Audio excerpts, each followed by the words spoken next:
कनक म्हणजे पैसा, पैशाची वासना. आताची वासना तुम्हाला सगळीकडे पाहायला भेटेल.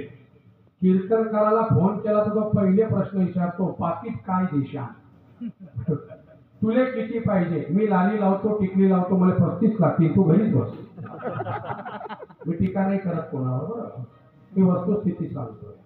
तेवढ्यात पुरा सप्ताह होईल बारकाईने विचार केला तर. पण आपल्याकडच्या काही लोकांना सुद्धा या गोष्टी आवडत नाही. मी कोणावरच वाईट बोलत नाही बरं. आमचे काही कीर्तनकार 50-50, 55-55 हजार रुपये घेतात, घेऊ द्या. त्यांची बिचाऱ्यांची तेवढी क्षमता आहे, आमची तेवढी क्षमता नाहीये. आम्ही फक्त ते देतो कारण आम्ही घरून काही आणलं नाहीये. आम्ही ज्ञानोबा माऊलींच्याच मुखातलं तुम्हाला सांगतोय. त्याच्यामुळे आम्हाला दिलं काय नाही दिलं काय पैशांकडे अडून पाहणं उद्देश नाहीये. आमचा फक्त एकच उद्देश आहे, माऊलींच्या भाषेत जर कोणाचं भलं होत असेल तर त्याच्यासाठी मी प्राणी द्यायला तयार आहे. उद्देश असतोय महाराज. कशा करता सांगतोय समजून घ्या. मोठ्या मोठ्या गोष्टी करतोय असं मागण्यावर समजू बाबा, ही वस्तुस्थिती आहे. मी कावर सांगतोय समजून घ्या. हा मूळ मुद्दा असा आहे, काहींना खटकील मामनाकडे का बराडी संजय होत ओ भाऊ, तो भाग वेगळा, हा भाग वेगळा आहे. कीर्तन वेगळा आणि कथा वेगळा. कशा करता सांगतोय समजून घ्या. वासना, सगळ्यात पहिली वासना सोन्याची म्हणजे पैशाची. कोणाच्या मनात आली होती? नीट ऐकून घ्या. रस्त्याने जात होता, रस्त्याने जाता जाता, समजून घ्या वासना पैशाची किती वाईट आहे. रस्त्याने जाता जाता पाण्याची तहान लागलेली होती. पाण्याची तहान लागल्यावरती एका साधूच्या आश्रमात गेले आणि त्या साधूंना सांगितलं, साधू बाबा पाण्याची तहान लागली, मला पाणी द्या ना. आणि ते साधू त्या टायमाला ध्यानस्थ बसले होते, देवपूजा करत होते. साधू उठले नाही. त्या राजाने 3 दावे मारली. हे साधू, तुला अक्कल नाही का? तुझ्या घरी मी आलेलो आहे ना, मी राजा आहे. साधू हो नाही तू नाही, कारण धर्मशास्त्र असं सांगतं 3 कामं करताना कधीच उठू नये. 1 जेवण करताना, 2 देवपूजा करताना आणि 3 दान धर्म करताना कधीच उठू नये. आणि आपले लोक 3 टायमाने उठल्याशिवाय, साधं देवपूजा करताना मांजर गॅसच्या वाट्यावर चढली, हा देव फेकू देतो पण मांजरले हाकलेले पाहिजे. एवढी वाईट परिस्थिती. उठू नये शास्त्र सांगताय. आपले लोक उठल्याशिवाय राहत नाही. 2 जाऊ द्या, आता सगळं सांगायला वेळ नाही कारण 10:30 होऊन गेले. मूळ मुद्द्याकडे या. नाही लागेल ना. वाचनाबद्दल बोलतोय, अजून तर पुढे गेलोय नाही, रावणाबद्दल गेलोच नाही अजून. पहिली वाचना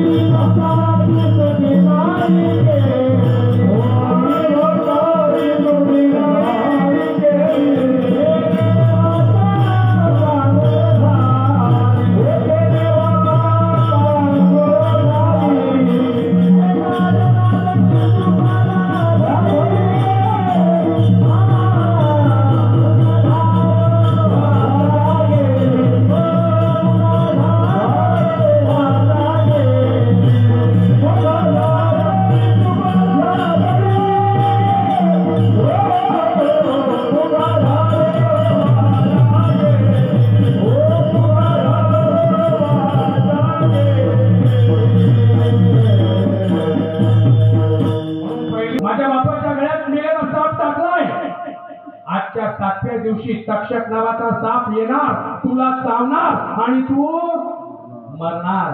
परिस्थितीचं मरण किती दिवसावर आलं? बोला बोला, किती दिवसावर? तुमचं आमचं 7च आहे. कोणी रविवारी तर कोणी. डॉक्टर साहेब असं मी आमच्या आसोद्याला बोलला, आपण 7 दिवसात मरणार. माणसं बाया आवडायला लागले, बाया ढसाढसा रडायला लागल्या. एक बाई हसत होती. मी त्या बाईने विचारलं, मावशी तू का बरं रडते? म्हणे बाबा तुम्ही काय बोलली, आसोद्याच्या बाया 7 दिवसात मरणार. मी आसोद्याची थोडी नाही म्हणे, मी तर धुळ्याची म्हणे. मग का तू मरणार नाही? मरण सगळ्यांचं 7 दिवसात पक्क आहे. कोणी रविवारी तर कोणी सोमवारी. पण हे रूपकतेचा भाग आहे. राजाचं मरण आलं कशामुळे? वासनेमुळे. पुढचा भाग कांता श्री अभंगस्तोय. तिसरं मद्य. जे दारू पितात ना त्यांनी कान उघडे ठेवून ऐका. तुम्ही जी दारू पिताय महाराज ती इतकी भयंकर आहे की हिचं पाप तुम्हाला कुठे ना कुठे भोगावंच लागेल. म्हणून पिणाऱ्यांना हात जोडून सांगतो, या सप्त्याच्या शेवटच्या दिवशी जो बी चांगला बुवा सापडेल त्याच्या हातातून माळ घ्या, गळ्यात टाका आणि माळकरी झाल्याशिवाय राहू नका. हे सगळ्यात महत्वाचं. पिणाऱ्यांना हात जोडून विनंती आहे, बंद करा. कारण मद्यासारखं वाईट कोणीच नाही. अरे तुम्ही आम्ही तर काहीच पीत नाही हो. म्हणजे मी पेती बरोबर पण मुलावर आता त्याचं काय म्हणते बॉबी डोसलतो रे बाबा. आपण काहीच पीत नाही. या जगामध्ये सगळ्यात जास्त पिणारे जर कोणी असतील तर 2 जुळे भाऊ होते. एकाचं नाव होतं नलकुवर आणि दुसऱ्याचं होतं मणिग्रीव. श्रीमद भागवताच्या दशमस्कंदाच्या उत्तरार्धाच्या 29व्या अध्यायात कथा आहे. नलकुवर आणि मणिग्रीव नावाचे 2 भाऊ होते. एवढी दारू प्याचे. आणि हे कोणाचे मुलं होतं माहिती का महाराज? हे कोणाचे मुलं होते? हे आपल्या हातात सुरई घेऊन फिरायचे. सुरई कळतं का? आताची बाटली आणि तेव्हाची ती सोन्याची सुरई असायची. त्याच्यात कायम दारू असायची. यांचा बाप धनांचा राजा होता. धनांचा राजा. कोण धनांचा राजा? देह हे काळाचे धन कुबेरा. ते कुबेराचे मुलं. कुबेराचे मुलं आपण कुठे लागताय त्यांच्या? कुबेराचे मुलं होते महाराज. आणि रस्त्याने दारू पीत जायचे. बाप सगळ्यांना सांगायचा, माझ्या पोरांना सुधरवा ना, माझ्या पोरांना सुधरवा ना. आणि सगळे लोक म्हणायचे, भाऊ जे बापचं ऐकते ते आमचं काय ऐकतील रे बापा. अरे जे बापले लंबे घालता आम्ही पुढे वाया चालले. शेवटी कोणीतरी सांगितलं तू नारदांना भेट. आणि मग कुबेर नारदांना भेटला. नारदांना सांगू लागला, नारदा वासना नावाची जी दारू नावाची गोष्ट आहे माझी मुलं खूप पितात, त्यांची वासना दूर करा ना, त्यांची वासना दूर करा. नारद म्हणे बघतो काहीतरी. आणि असे ते विंचूरच्या रस्त्याने येत होते. आणि नारद मुनी विंचूर मधून बाहेर जात होते. भाषा कळते ना माझी? हा. संगमेश्वर महादेवाकडनं ते येत आहेत दोन्ही दारू पीत पीत. हातात सुरई आहे, एका हातात ग्लास आहे, सोन्याचा ग्लास, सोन्याची सुरई. अशी दारू पिताय, वरताय पिताय. इकून ते जाताय, इकून येत आहे. म्हणजे नारद मुनी इकून जात आहे आणि तिकडून ते येत आहे. आणि दोघांची गाठ भेट विंचूरच्या फाट्यावर झाली. आणि इतक्यात ते दोघंच्या दोघंही एवढे वासनांध होते त्यांनी ग्लासात दारू ओतली. बरं ओतली तर ओतली. नारद मुनीला म्हणताय, बा म्हणतो पेता का म्हणे थोडी. कोणाला? नारदांना. नारद म्हणे वेडे काय तुम्ही? मी ब्राह्मण आहे, मी माळकरी टाळकरी आहे. गण मायकरी पेता म्हणे माय कुठे टाळली. त्यांना त्याचा पाप माहित नाही काय येतो. म्हणून सांगून जातो महाराज, अहो संत गाथेच्या जाऊ द्या. आधी जिथे सांगितलं ना वेळ होऊन जाईल. संत गाथेत वर्णन केलेलं आहे, एकदाची काय तुळशीची माळ एकदा घालू नका आणि घातली तर काढू नका. काढली तर किती पाकात सांगितलं ते त्याच्यात दिलेलं महाराज. एक अभंग आहे कोणता? त्याच्यात त्याचं वर्णन केलेलं आहे की जो अशा प्रकारे कुकर्म करतो तो त्या नरकात पडतो. 17 प्रकारचे नरक आहे. 18वा नरक तो वाईट तयार केलेला आहे. कोणता? अदेह नाशिवंत मरमुक्ताचा बाला परिकर्म घातले रव रव हो रव रव. त्या नरकाचं नाव रव रव आहे. इतका भयंकर नरक आहे ना तो. आणि त्या टायमाला हे त्या नरकाच्या दिशेने येत आहे. कुबेराचे मुलं ज्यांचा बाप धनांचा राजा आहे आणि ते मुलं दारू पीत पीत. बरं पितायचं पिताय प्या, पण याची त्याची निंदा करायची गरज काय? आता बी असे कमी सापडता का? मी 90 पासतो उधळतेची हो बापरे काय बोलतो. आणि हे पेणारे बी तसंच करते काही काही. चुकीचं आहे महाराज. यांनी नारदाची इज्जत घ्यायचा प्रयत्न केला. आणि नारदाने त्या टायमाला दोघांना सांगितलंय की ऐका, इजा गेला बिजा गेला, तिसऱ्यांदा सांगतोय माझी निंदा करू नका. ते म्हणे नारदा तुझ्यासारखे 56 आले आणि आता नारदांचा संताप झाला आणि मग नारदांनी त्या दोघांना श्राप दिला, तुम्ही दोघंच्या दोघंही बापाची एवढी इस्टेट असून सुद्धा कवडीच्या कामा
वाचलेला त्यागलं त्यांच्या नावांचा इतिहास ऐकून घ्या. सगळ्यात पहिला कोण? छत्रपती शिवाजी राजे महाराज. वासना कशी त्यागली? सुभेदाराची सून. माहिती तुम्हाला सगळ्यांना, बोलत चला. कोणाची? सुभेदाराची सून. कोणाच्या समोर आणली होती? छत्रपती शिवाजी राजांच्या समोर. राजाने तिची साडी चोळीने काय केली? ओटी भरली आणि तिला सुनबाई म्हणून काही म्हणून घराच्या बाहेर काय केलं? रवाना केलं. नीट आहे का बरं? हा इतिहास सगळ्यांना माहिती आहे. मग छत्रपती हा गुण शिकले कुठून? आईपासून, आई जिजाऊंपासून. अजून कोणापासून शिकले? छत्रपती हा गुण त्यांच्या गुरूंकडून शिकले. आणि त्यांच्या गुरूंचं नाव, नीट ऐकत चला, त्यांच्या गुरूंचं नाव होतं संत श्रेष्ठ तुकाराम महाराज. आणि कसे शिकले होते? नीट ऐका. तुकाराम महाराजांचा नित्यनियम होता हरिपाठात प्रमाणे, नित्यनियम नामी ते प्राणी लक्ष्मी वल्लभ. नियम केला पाहिजे. आपल्याकडे नियम नाही होत. जाऊ द्या, मूळ मुद्द्याकडे या. तुकोबारायांचा नियम होता. आता ही जी आमची शिरूरची इंदिरानगरची जी मंडळी आली, लहान मुलं, नित्यनियम करून आले, हरिपाठ करून आले, हरिपाठ करून आले, हरिपाठात पावल्या वगैरे घेऊन आले. महाराज असं नित्य नेम जर असताना मी सांगतो ना, देव तया जवळी असेल, देव त्यांच्या जवळ राहिल्याशिवाय राहत नाही. हे संस्कार मुलांवरती पडले पाहिजे. संध्याकाळी हरिपाठ घरामध्ये तुमचा पाठ नाही येणार, मोबाईलवर लावा ना, रिकामे गाणे लावापेक्षा डोंगे डोंगे नाच म्हणा दानी तुला घरात हे लावा ना, जरा हरिपाठ लावा ना, बघा ना काय फायदा होतो. करून तर बघा नित्यनेम काय तुमचं, नित्यनेम करा ना. महाराज तुकोबारायांचा नित्यनेम होता, घरी पाहुणे यो का कोणी यो, सकाळ झाली खांद्यावर विना घेतला, हातात चिपड्या घेतल्या की कुठे जायचे? 3 डोंगर होते, आहेत अजूनही, तिन्ही आहेत. नियम सोडा, फक्त मला काय सांगायचं ते ऐका. गुरु जसा वागतो तसा शिष्य वागतो. आणि तुकोबाराय कायम डोंगरावर जायचे. त्या गावात एक सावकार होता आणि कंडिशन अशी होती बाबाजी, त्या सावकाराने एक स्त्री ठेवली होती आणि त्या स्त्रीला सांगितलं की मी तुझ्याशी लग्न करेन आणि तो तिच्याशी व्यभिचार करायचा. कालांतराने ती स्त्री गर्भवती झाली आणि तिने सांगितलं, सावकारा मला 2रा महिना चालू आहे, माझ्याशी लग्न कधी करशील? सावकाराने ह्या गोष्टीचा फायदा उचलाचा विचार केला आणि सावकार काय सांगतोय, हे बघ मी तुझ्याशी लग्न करेल पण एका अटीवर, आजपासून नित्य नियमाने तू भंडारा डोंगरावर जायचं आणि तुकोबारायांच्या अंगाला चाळे करायचे. कळते माझी भाषा? नीचपणा किती होता बघा. तुकोबारायांकडे जायचं, त्यांच्या अंगाला चाळे कर. मग तुकोबारायांनी जर तुझ्याशी वासना केली तर आपण गावात बोंबाबोंब करू की हा मुलगा कोणाचा आहे. कळतंय सगळ्यांना? आणि ती म्हणे त्यांना नाही केलं तर तू फक्त डोंगरावर जाताना दिस, मी पुढचं पाहिजे म्हणे. ती स्त्री 2-3 वेळा डोंगरावर गेली आणि जाताना तिने तुकोबारायांच्या अंगाला चाळे केले. तुकोबाराय त्यावेळेला स्पष्ट सांगताय,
एकदा झालं, 2दा झालं, 3दा झालं, पण तिला डोंगरावर येताना काही लोकांनी 2-3 वेळा पाहिलं.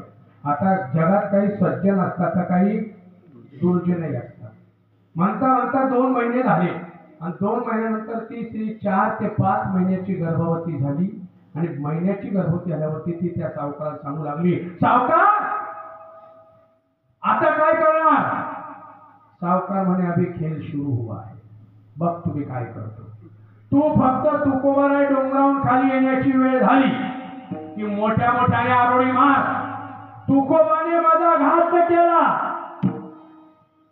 माझ्या पोटात तुकोबाचा मुलगा आहे, मला डोंगरावर बोलायचा आणि व्यभिचार करायचा, एवढीच अफवा पसरव. बघ म्हणे मी काय करतो बघ. आणि मग त्याने त्याच्या फेवरचे 2-4 त्याचे खैरे भांडे जमा केले. एकाने वंगणचा डबा घेतला, तोंडाला काळा लावाला, एकाने चपलांचा हार तयार केला, एकाने गाढव सजवलं. 10-12 वाईट लोक जमा केले. ही ओरडून सांगू लागली, तुकोबाने घात केला, तुकोबाने घात केला. काही काही गावातले सांगतायत आमचा तुकोबा तसा नाहीये, पण काही काही वायवार बोंबल्याशिवाय मुंबाजी वगैरे बोंबलायला लागले. तुकोबाराय खाली आले. खाली आल्यावर यांनी घेरला आणि तुकोबारायच्या तोंडाला काळा लावणार, हार गळ्यात घालणार, गाढवावर बसवणार. सगळ्यांचं ठरलंय तुकोबारायांचा घनघोर अपमान करायचा आणि तुकोबारांना गावाच्या बाहेर हाकलून द्यायचं, देहूच्या बाहेर. ठरलं होतं महाराज. पण तुकोबाराय मनाचे खंबीर होते, मी वासना केलीच नाही, कर नाही त्याला डर कशा. पण लोक ऐकत नाही. मग करायचं काय? आणि त्याच टायमाला सगळ्या लोकांनी घेरलेलं आहे तुकोबारायांना त्रास आज त्याला सुरुवात करणार इतक्यात रस्त्याने स्वारी जात होती कोणाची? जय जय रघुवीर समर्थ. बोलत चला. कोणाची? श्री समर्थ रामदास स्वामींची. आणि त्यांनी विचारलं काय चालू आहे तिकडे? कल्याण स्वामी जा रे वगैरे. कल्याण स्वामी गेले, बघितलं, तपास केला. महाराज तुकोबारायांवरती असा असा घाण आळ आलेला आहे. माझा तुकोबा असं करणं शक्यच नाही. समर्थ जवळ गेले. काय झालं रे? चांगल्या लोकांनी समजलं आता काहीतरी साधूच्या पाठीशी साधू राहिला म्हणजे भलं होईल. पण काही म्हणे हो बापरे उन्हात म्हणे या सारख्याला वारकणगिरी त्याला थोडं बोला. आता काय झालं? असं झालेलं आहे. तुकोबाराय सांगताय समर्थ खूप कठीण प्रसंग आला आहे. प्रसंगाला कठीण काय करावे सुचेना. तुकोबारायांचा अभंग याच्यावर खूप कठीण प्रसंग आला. काय करू? त्यावेळेला समर्थ सांगतायत चिंता करू नका, मागे पुढे उभा आली आघात. तुम्ही देवाला म्हणतात ना? म्हणे हो. वाचनाचा तुमचा संबंध नाही ना? हो. चिंता करू नका. हस्तस्थं त्रयत्वा, हाताचे 3 बोट घ्या, गर्भावर ठेवा आणि गर्भाला विचारा तुझा बाप कोण आहे.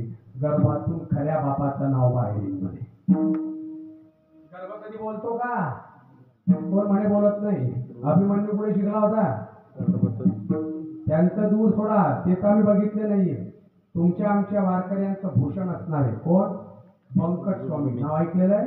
बंकट स्वामी वारकरी पंथाचे महापाई. बंकट स्वामी आईच्या गर्भात 18 महिने होते. मुलगा किती महिने राहतो? 9 महिने. बंकट स्वामी किती महिने होते? दरिद्रावर इतिहास वाचा. खरं का खोटा आहे? महाराज योगी मनुष्य जो असतो तो ह्या गोष्टी करू शकतोय. शुकाचार्य आपल्या आईच्या गर्भात 12 वर्ष होते. या मोठ्या लोकांच्या तज्ञांच्या गोष्टी आहे का? काय म्हणतात महाराज? तुमले काही काम नाहीये. बांधला फेटा, मारल्या चाटा, घेतल्या नोटा, पकडल्या वाटा, तू तिकडे तरफड. तुला माहित नाहीये. हे संतांचे वाङ्मय, खोटं बोलत नाहीये. तुकोबारायांनी 3 बोट घेतले आणि गर्भावर ठेवले आणि गर्भाला विचारलं मी वासनांध नाहीये. वाचतेचा माझा कवडीचा संबंध नाही, या बाईचा माझा काहीच संबंध नाहीये. पण एवढं असल्यावरती सुद्धा हे बाळा सांग तुझा बाप कोण आहे. जर तू सांगितलं की तुझा बाप मी आहे, मी आत्ता अग्निकाष्ठ घेईन. आणि खोटं असेल तर तुझ्या बापाचं नाव सांग. इतक्यात गर्भातून आवाज आला माझा बाप सावकार आहे, तुकोबारायांचा संबंध नाही. प्रमाण पाहिजे सांगू? भजन करा. विठाला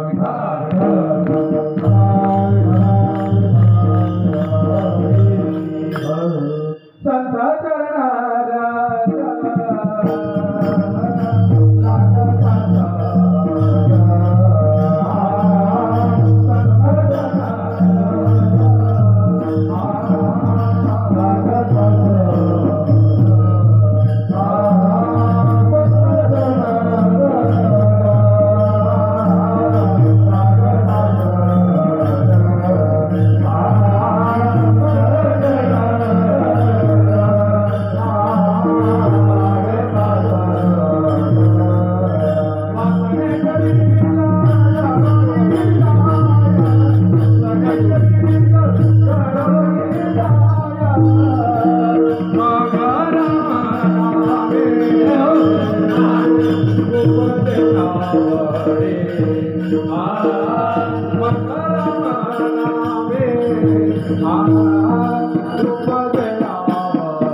तुकोबारायांच्या समोर गर्भातून आवाज आला माझा बाप सावकार आहे. तुकोबारायांचा मही वासना मारली की नाही? अरे जो गुरु वासना मारू शकतो त्याचा शिष्य सुद्धा वासना मारल्याशिवाय राहत नाही. म्हणून वासना मारणारे तुकोबाराय आणि त्याच्यानंतर छत्रपती शिवाजी राजे होते. म्हणून सुभेदाराच्या सुनेला त्यांनी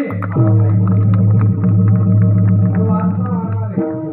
आणि काही तर इतके बेकार वासना आणले महाराज. नुसते मार्केटले बी गेले ना तर पुतळ्याकडे असे डोळे फाडी फाडी पाहता शेवटी सांगलं पडतो हो वायबार पुतळ्या आहे रे तू. वासनांत. मी कशाकरता सांगतोय, असा वासनांत कोणी असेल तर इंद्रा पडली भरे, चंद्र झाला काळा, नारद चुकला काळा भजनाचा. तिघांचं एक एक उदाहरण देतो आणि अभंग पूर्णत्वाकडे नेतो. 11ला 10 मिनिटं बाकी आहे. सगळ्यांनी मोठ्या प्रेमाने भजन करा. विठोबा कुमार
माऊली ज्ञानेश्वर महाराज की, छत्रपती शिवाजी महाराज की जय. तुम्ही जय बोलले का जाय बोलले ते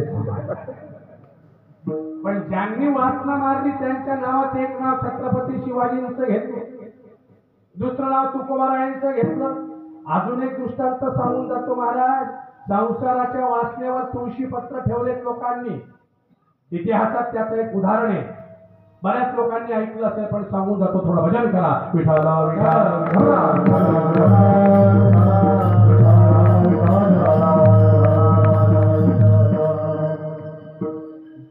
एक म्हण तुम्ही कायम ऐकली असेल.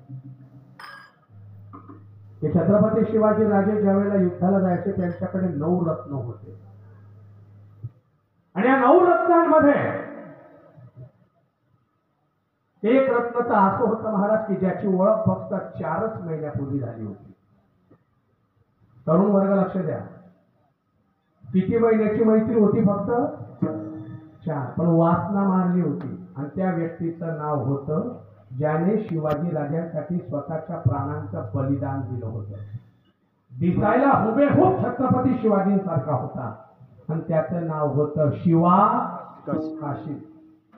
4च महिन्याची ओळख होती. डिसेंबर मध्ये ओळख झाली होती. आपल्या भाषेचा अंदाज सांगतोय. तिथं काय म्हणतील डिसेंबर होता हो महाराज, फेब्रुवारी होता. आपल्याला काय करायचं? 4 महिने लक्षात ठेवा. डिसेंबर मध्ये ओळख झाली.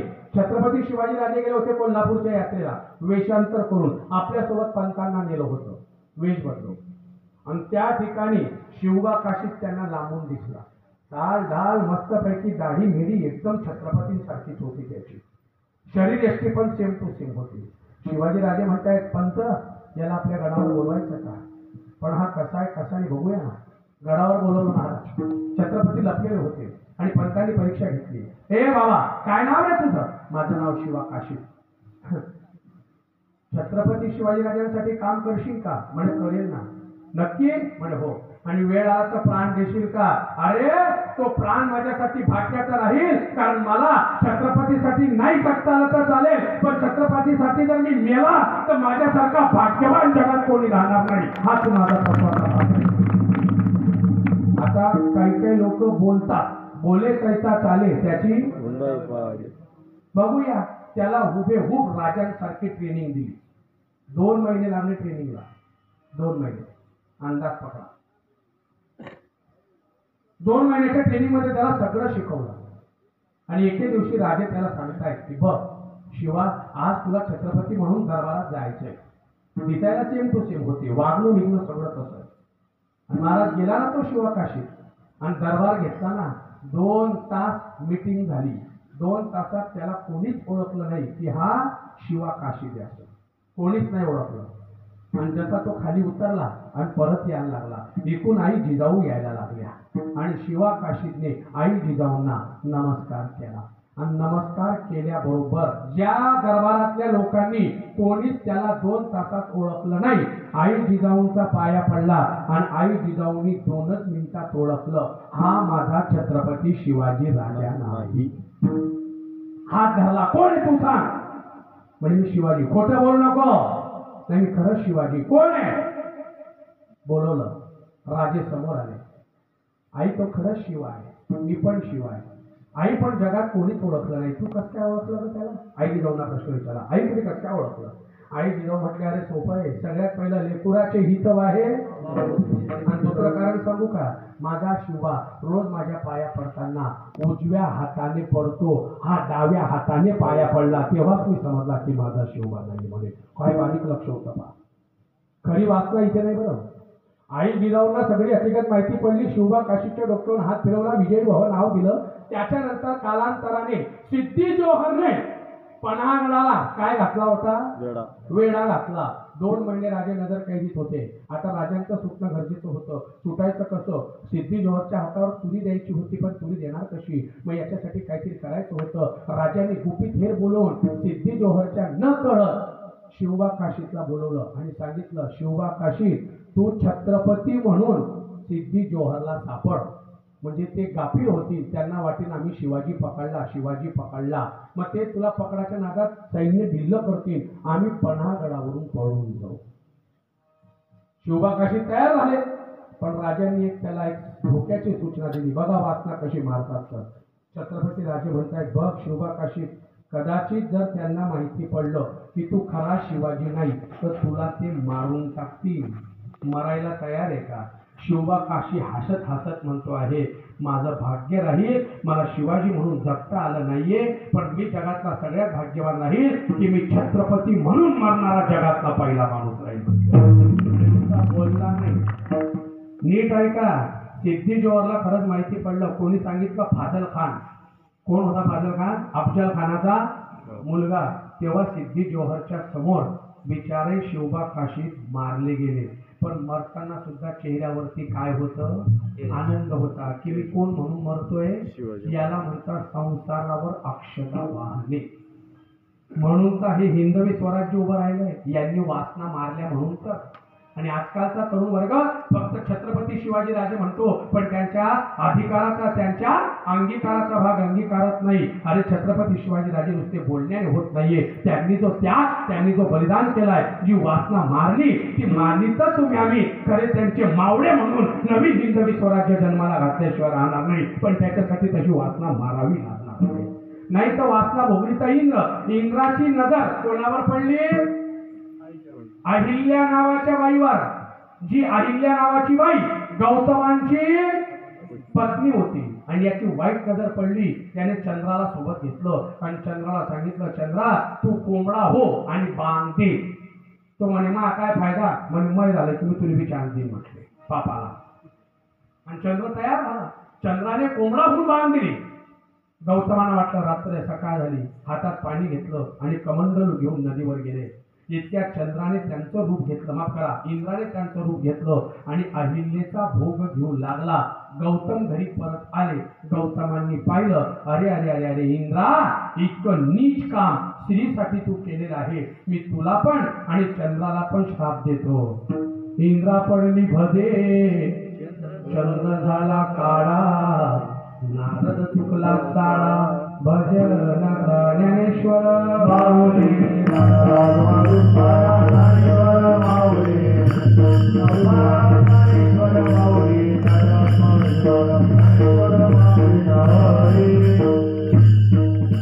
भगवान महादेवांना रोज चितेचं भस्म लागायचं. चितेचं भस्म एक हाताशी राक्षस ठेवला होता. त्याला सांगितलं, का रे बाबा तू रोज भस्म आणत नाहीये. महादेवा कसं काय आणू, गावात लोकांना मरण्याची संख्या कमी झाली. मग शंकरजी म्हणे वरदान घे, ज्याच्या डोक्यावर हात ठेवशील तो जळून. याने चांगल्या चांगल्या लोकांना लंबा घालायला सुरुवात केली. शेवटी